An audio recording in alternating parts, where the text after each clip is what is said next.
begin tonight with healthcare dot.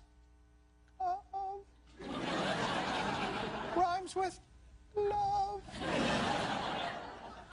When last we checked in, the embattled Obama administration was making a simple promise to the American people.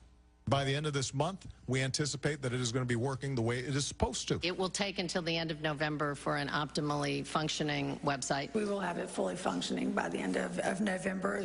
Fully functioning by November, but as of now, for some reason, the site continues to give people hepatitis. We don't know.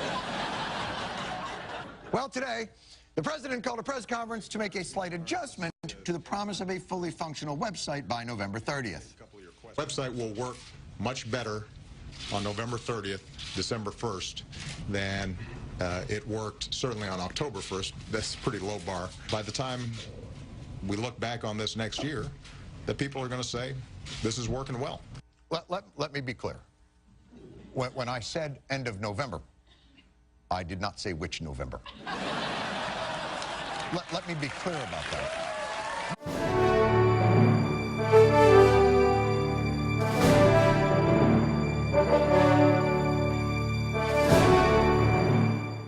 Political satire has changed dramatically in the last 40 years, mainly due to the growth of media, where in the 1970s you had 3 channels, and that's all you really had to deal with.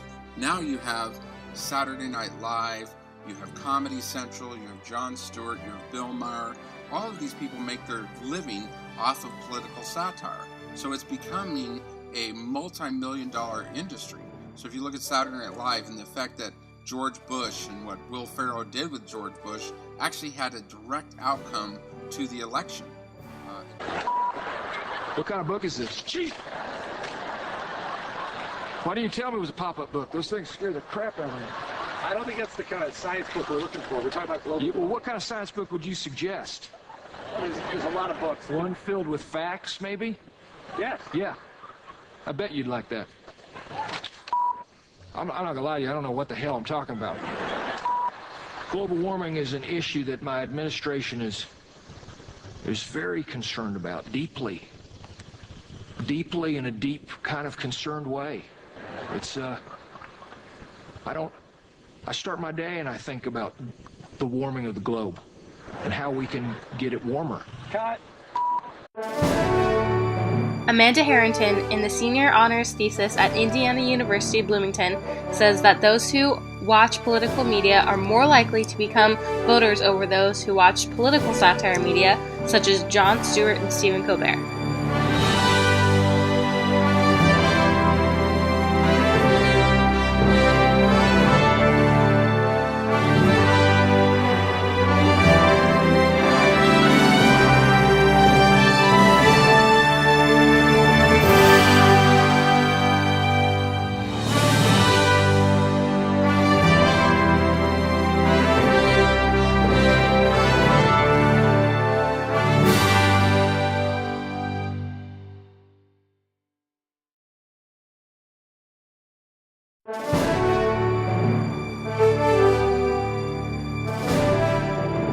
On April 26, 2011, South Park released an episode that showed the image of Muhammad, which caused major controversy. Trey and Matt, the creators of South Park, received many terrorist threats and were told to take the episode down. Instead of deleting the episode from existence, they put a black censor bar over the character. Kenny, dude, what the hell? You're supposed to be watching Muhammad.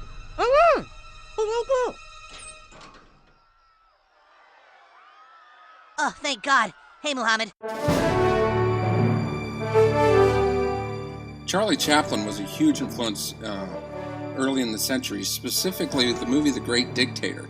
The Great Dictator is one of the great movies that actually was really on point with what Hitler was doing in Europe and really taking issue with even how the U.S. was handling pre-World War II. And he got into a lot of trouble, even got deported eventually because people didn't want someone who was a guest in the United States from England making fun of the political realm that was going on at the time. And so The Great Dictator being one of the greatest satires of all time, but also some of the greatest consequences because of what he said and how he went about saying it. I'm sorry. But I don't want to be an emperor. That's not my business. I don't want to rule or conquer anyone. I should like to help everyone if possible. Jew, Gentile, black man, white. We all want to help one another. Human beings are like that. We want to live by each other's happiness, not by each other's misery. We don't want to hate and despise one another. In this world, there's room for everyone, and the good earth is rich and can provide for everyone. The way of life can be free and beautiful, but we have lost the way. Greed has poisoned men's souls, has barricaded the world with hate, has goose-stepped us into misery and bloodshed. We have developed speed, but we have shut ourselves in. Machinery that gives abundance has left us in want. Our knowledge has made us cynical, our cleverness hard and unkind. We think too much and feel too little. More than machinery, we need humanity. More than cleverness, we need kindness and gentleness. Without these qualities, life will be violent, and all will be lost.